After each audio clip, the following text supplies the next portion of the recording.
ஓம் சாய்ராம். சாய் சங்கரா channel நேயர்களுக்கு என் அன்பு வணக்கங்கள். சாய் பாபாவுடைய மத்தியான ஆர்த்தி, அதோட அர்த்தங்கள் என்ன அப்படின்னு நம்ம தொடர்ந்து பார்த்து கொண்டு இருக்கிறோம். அந்த வரிசையில் இன்னைக்கு பாபாவோட மத்தியான ஆர்த்தியோட 3வது பாடல் என்ன அப்படிங்கிறத முதல்ல கேட்டுட்டு அந்த பாடலோட அர்த்தம் என்ன அப்படிங்கிறத பார்க்கலாம்.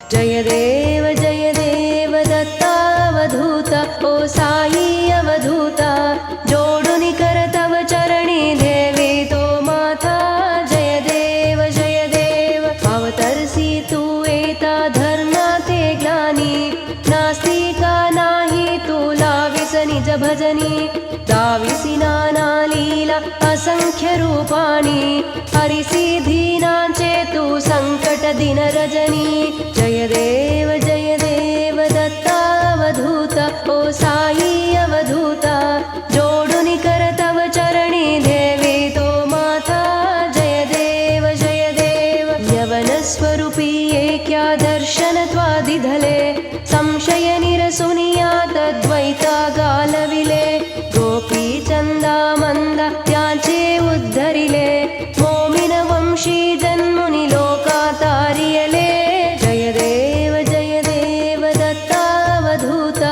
ओ साई अवधूता जोडुनि कर तव चरणी देवी तो माता जय देव भेदन तत्वी हिंदू यवनाचा काही गावायासी जाला पुनरपि नरदेयी पाहिसी प्रेमाने तू हिंदू यवनाही दाविसी आत्मत्वाने व्यापकः साई जय देव दत्तावधूता ओ साई अवधूता जोडुनि कर तव चरणी देवी तो माता जय देव देवा साई नाथा त्वत्पदन दवावे परमाया मोहित जनमोशन जनिवावे त्वत्कृपया सकळांचे संकट निरसावे देशील तरिदे त्वत्यश कृष्णाने गावे जय देव दत्तावधूता ओ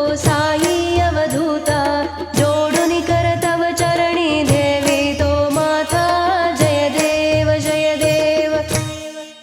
இந்த பாடல் பாபா பக்தர்கள் எல்லாருக்கும் மனசுக்கு பிடித்த ஒரு பாடல். என்னடா ஒரு ஆர்த்தி பாடல்லையும் இவங்க இதே சொல்றாங்களே அப்படின்னு நீங்க யோசிப்பீங்க.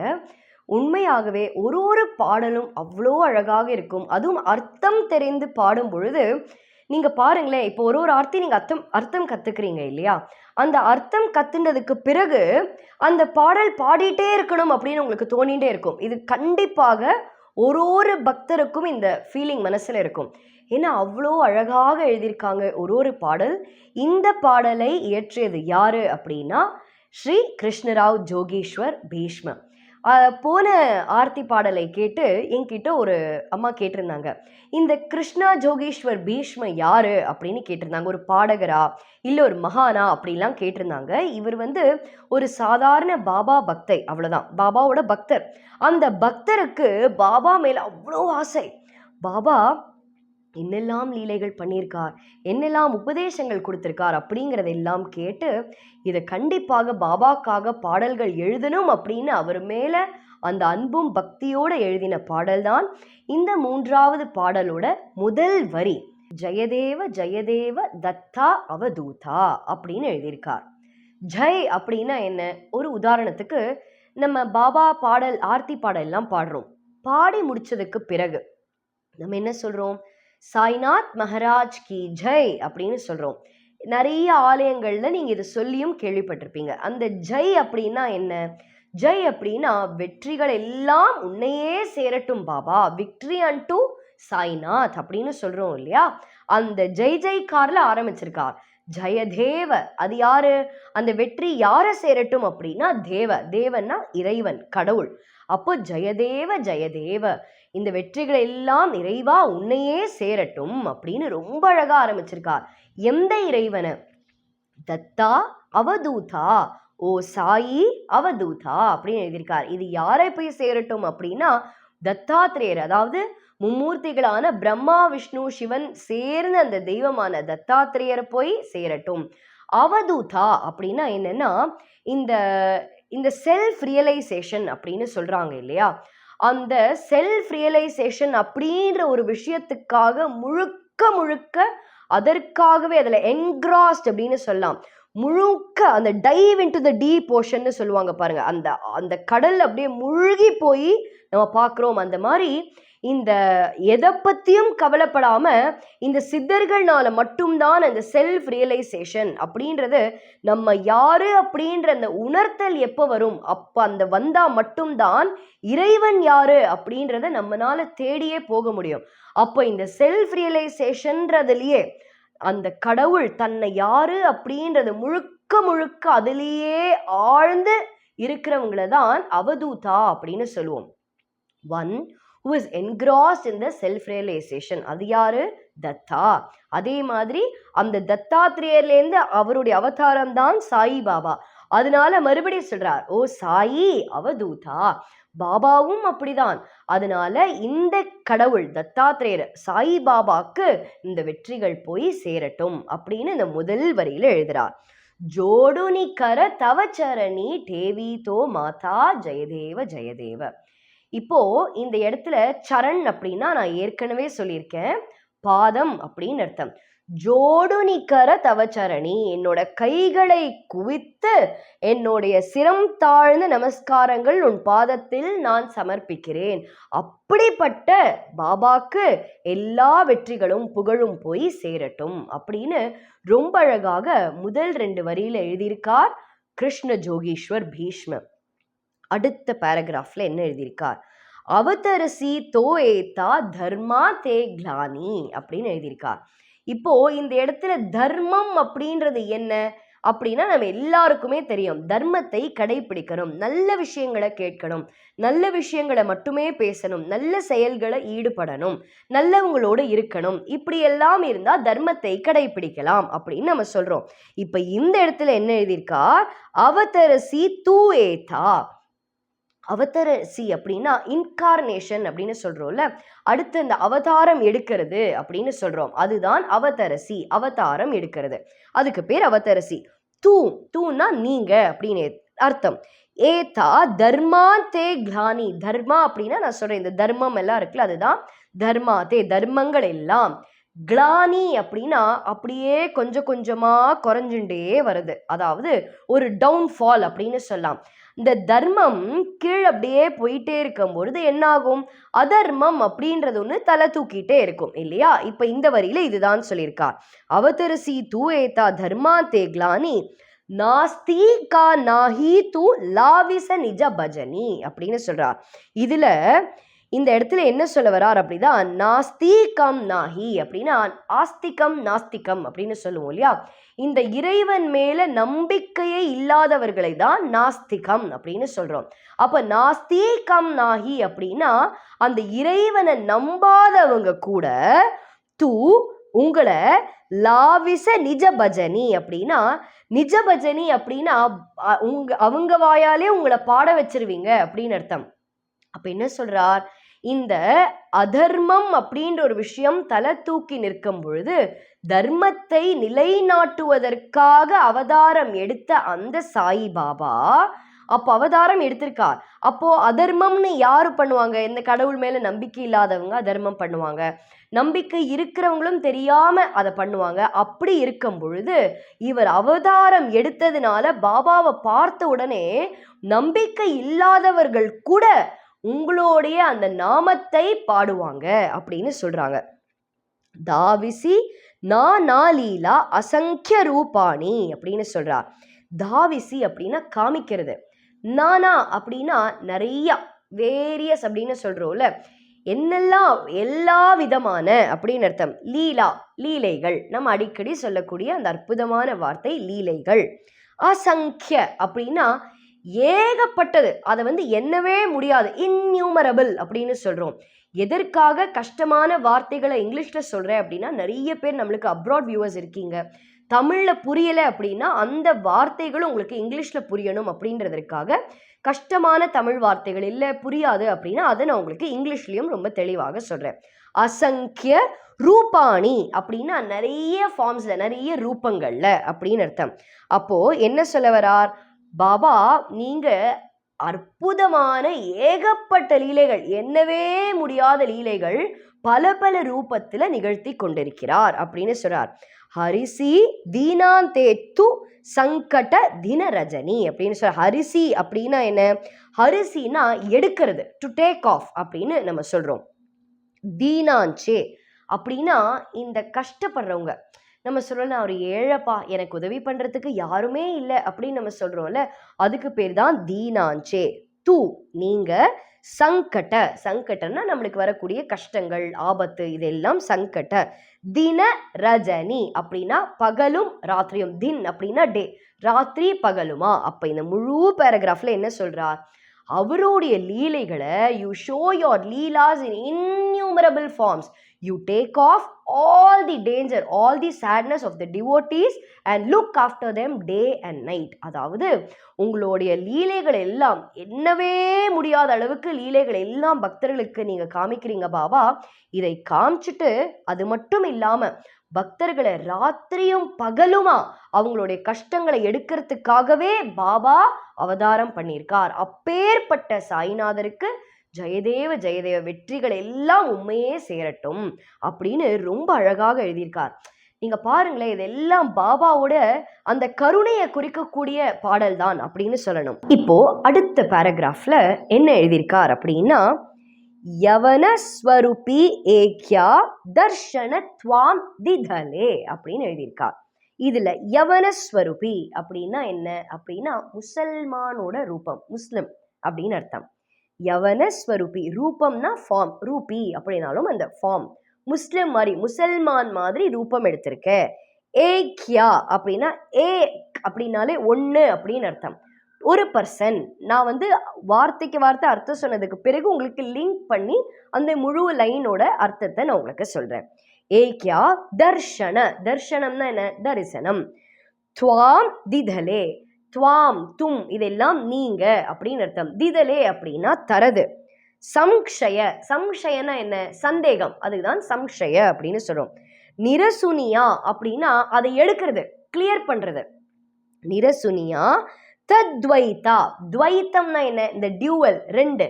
தத்வைதா அப்படின்னா இந்த நான் வேற நீ வேற அப்படின்னு இந்த சென்ஸ் ஆஃப் டியூவலிட்டி இருக்கு பாருங்க, அதுதான் தத்வைதா. காலவிலே அப்படின்னா மறுபடியும் அதை எடுக்கிறது அப்படின்னு அர்த்தம், அதை நாசம் பண்றது அப்படின்னு அர்த்தம். அப்போ இது என்ன சொல்றார் அப்படின்னா, ஒருத்தருக்கு டு ஒன் பர்சன், நான் சொன்னேன் இல்லையா அந்த ஒன்று அப்படின்றது வந்தது, ஒருத்தருக்கு பாபா நீ முசல்மானாக காட்சி தர, இது பாபாக்கு இன்னொருத்தருக்கு நீ ஹிந்துவாக காட்சி தர, ராமராக பாபா காட்சி கொடுத்திருக்கார். அப்போ இவர் என்ன சொல்றார் அப்படின்னா, அந்த சென்ஸ் ஆஃப் டியூவலிட்டி, ஹிந்து வேற முஸ்லிம் வேற அப்படின்ற அந்த பேத பாவத்தை அழித்த ஒரு தெய்வம் சாயிநாதர். அப்பேற்பட்ட சாயிநாதருக்கு வெற்றிகள் போய் சேரட்டும். அது பெரிய விஷயம். அந்த காலத்துல முஸ்லிம் ஹிந்து அந்த பேத பாவம் இருந்தது. ஒரு முஸ்லிம் அப்படின்னு நீங்க பாபாவை நினைத்தால் அவர் துளசி மாடத்தை தன்னுடைய துவாரகா மயில வச்சிருக்கார். அவர் ஹிந்து அப்படின்னு நீங்க நினைத்தீங்கன்னா பாழடைந்த மசூதியில தான் பாபா போய் இருந்தார். பாபா ஹிந்துவா ஒரு முஸ்லிமா? இது கேள்வி இல்லை. மகான்களுக்கு ஜாதி மதம் இந்த எந்த ஒரு இதுவும் கிடையவே கிடையாது. இது எல்லாத்துக்கும் அப்பாற்பட்ட ஒரு தெய்வம் சாயிநாதர். அப்பேற்பட்ட சாயிநாதருக்கு எல்லா வெற்றிகளும் போய் சேரட்டும் அப்படின்னு இந்த 2 வரியில எழுதியிருக்கார். அடுத்தது, கோபி சந்தா மந்தா துவாஞ்சி உத்தரிலே அப்படின்னு எழுதியிருக்கார். இந்த கோபி சந்த் அப்படின்னு யாருன்னா, அவர் அந்த காலத்துல வாழ்ந்த ஒரு ராஜா கோபி சந்த் அப்படின்னு. கோபி சந்தா மந்தா, மந்தா அப்படின்னு அந்த மந்தாகினி அப்படின்னு ஒரு ரிவர் இருக்கு இல்லையா, இந்த கங்கை, இந்த மந்தாகினி அப்படின்னு ஒரு பேர் இருக்கு அந்த நதிக்கு. கோபி சந்தா மந்தா துவாஞ்சி அப்படின்னா, நான் சொல்லியிருக்கேன் துவா அப்படின்னா நீங்க, துவாஞ்சினா யூ யோர் செல்ஃப், நீங்களே அதை பண்றது அப்படின்னு அர்த்தம். துவாஞ்சி உத்தரிலே, உத்தரிலேனா அது தூக்கி விடுறது, அப்லிஃப்டிங் அப்படின்னு அர்த்தம். மோமின வம்சி, வம்சினா வம்சம் அப்படின்னு அர்த்தம். மோமினா முஸ்லிம், இந்த முசல்மான். மோமின வம்சி ஜன்முனி லோகான் தாரியலே. லோகா அப்படின்னா மக்கள், இந்த லோகத்தில் இருக்கக்கூடிய மக்கள். தாரியலே அப்படின்னா காப்பாத்துறது. இங்க பாருங்களேன், இதுல வந்து நிறைய பேர் என்ன சொல்லுவாங்க, பாபா வந்து முஸ்லிம் அப்படின்னு. இதெல்லாம் கிருஷ்ண ஜோகேஸ்வர் பீஷ்மர் கேட்டிருக்கார். அதனாலதான் என்ன எழுதியிருக்கார், அந்த வம்சத்திலேருந்து வந்தவர், ஆனா அவரு முஸ்லிமா ஹிந்துவா அப்படின்னா அதெல்லாம் இல்லை, எல்லாத்துக்கும் அப்பாற்பட்டவர். அவர் முஸ்லிம்னா எப்படி ராமராக எப்படி காட்சி தருவார்? அப்போ இந்த இடத்துல பேத பாவம், அந்த சென்ஸ் ஆஃப் டியூவாலிட்டி, நான் வேற நீ வேற அப்படின்னு பார்க்காம எல்லா மதங்களும் ஒண்ணு, சப்கா மாலிக் ஏக் ஹை அப்படின்னு அதை மட்டுமே இருந்த அந்த சாயிநாதருக்கு எல்லா வெற்றிகளும் புகழும் போய் சேரட்டும் அப்படின்னு சொல்லியிருக்கார். இப்போ அடுத்த பேராகிராஃப்ல பேதன தத்வி ஹிந்து யவனாஞ்சா காஹீம் தாவா யாசி ஜாலா புனரப்பி நரதேஹி அப்படின்னு எழுதியிருக்கார். ரொம்ப அழகா. பேதம் அப்படின்னா அந்த டிஃபரன்சியேஷன், நான் சொன்னேன் இல்லையா, நீ வேற நான் வேற அப்படின்னு பிரிச்சு பார்க்கறது. பேத ந ந அப்படின்னா இல்லை அப்படின்னு அர்த்தம். ந தத்வி அப்படின்னா இப்போ இது ஒரு பிரின்சிபல், இப்படிதான் அப்படின்னு நம்ம வைக்கிறோம் இல்லையா, ஒரு ரூல் மாதிரி. இதுதான் இப்படிதான் நடக்கணும் அப்படின்னு நம்ம ரூல் போடுறோம் பாருங்க, அத மாதிரி. தத்வி ஹிந்து யவனாஞ்சா, ஹிந்து அதாவது ஹிந்துக்கள், யவன் அப்படின்னா முஸ்லிம், ஹிந்து அப்புறம் முஸ்லிம்கள் எல்லாரும் சேர்ந்து, காஹீம், காஹீம்னா நம்ம it is any thing you can do, any அப்படின்னு நம்ம சொல்றோம் இல்லையா. இந்த வார்த்தைக்கு வார்த்தை பிரிச்சு உங்களுக்கு சில வார்த்தைக்கு உங்களுக்கு அர்த்தம் அந்த இடத்துல எதற்காக இந்த அர்த்தம் வருதுன்னு புரியாம இருக்கலாம். அதை சேர்த்து நான் சொல்லும் பொழுது ரொம்ப அழகா தெளிவாக உங்களுக்கு புரியும். தாவாயாசி அப்படின்னா காமிக்கிறது அப்படின்னு அர்த்தம். ஜாலா, ஜாலானா அது அப்படியே இருக்கும் அப்படின்னு நம்ம அசியூம் பண்ணி பாரு, இது இதுவாதான் இருக்கணும் அப்படின்னு நம்ம சொல்லுவோம். இப்போ நம்ம இங்கேருந்து பாக்குறோம், ஒரு இடத்துல ஒரு ட்ரெஸ் இருக்கு, அது வந்து அந்த கருப்பு கலரா இல்ல ரொம்ப நேவி ப்ளூவா, அந்த என்ன அந்த கலர் ப்ரௌனா, நம்மளுக்கு அங்கேருந்து பார்க்க இதுவா இருக்கும், பார்க்கறதுக்கு கருப்பு மாதிரி இருக்கு, அந்த அசம்ஷன் அப்படின்னு சொல்லுவோம். அதுதான் இதோட அர்த்தம் ஜாலா அப்படின்னா. புனரப்பி அப்படின்னா மறுபடி, அகெயின் அண்ட் அகெயின் அப்படின்னு அர்த்தம். நரதேஹி அப்படின்னா தேகம்னா பாடி, நரதேஹி அப்படின்னா ஹியூமன் பாடி, நம்ம உடல்.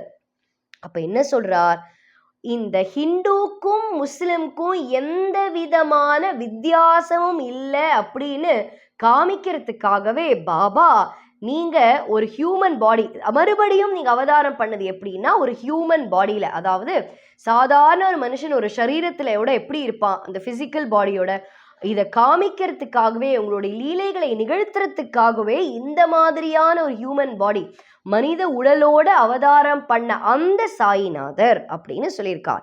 அடுத்த லைன்ல பாஹசி பிரேமா நேத்து ஹிந்து யவனாஞ்சி அப்படின்னா, பாஹசி பிரேமா நேத்து அப்படின்னா பிரேமம்னா அன்பு அப்படின்னு அர்த்தம், தூ அப்படின்னா நீங்கள், ஹிந்து யவனாஞ்சி அப்படின்னா ஹிந்து அண்ட் முஸ்லிம்ஸ், தாவிசி, தாவிசி அப்படின்னா நான் ஏற்கனவே சொன்னேன் காமிக்கிறது அப்படின்னு அர்த்தம்.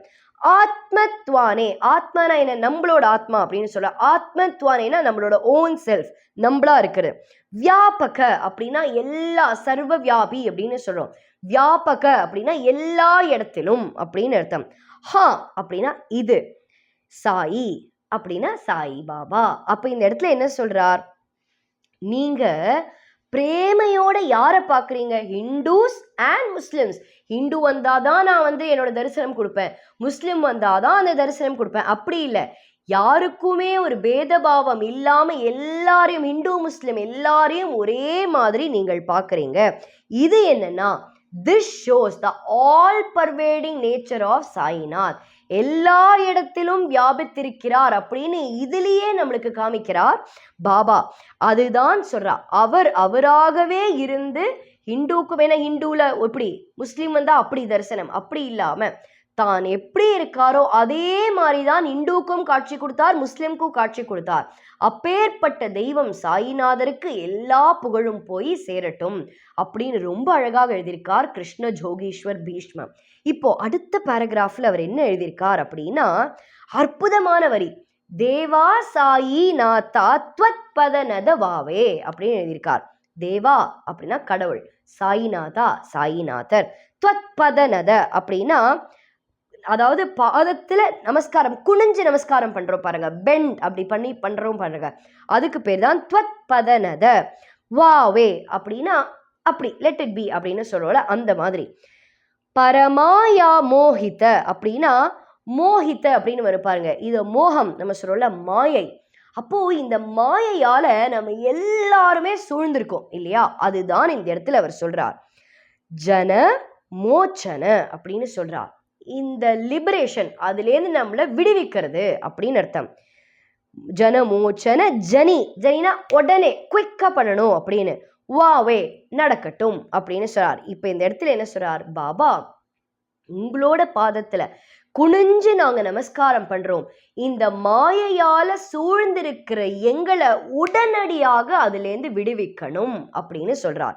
எவ்வளவு அருமையான இந்த ஆர்த்தியெல்லாம் நீங்க தினம் தினம் பாடினீங்கன்னா எந்த மாயையிலையும் சூழ்ந்து நம்ம கஷ்டப்படவே மாட்டோம். இந்த உலகத்துல ஒரு மனிதனும், அதுக்கு நீங்களோ நானோ அதுக்கு எக்ஸப்ஷனே கிடையாது, எல்லாரும் அப்படிதான் மாயையால சூழப்பட்டு உலகத்துல இந்த சம்சார சாகரத்தை தத்தி தத்தி அந்த சாகரத்துல வெளியில வர தெரியாம இருக்கும்.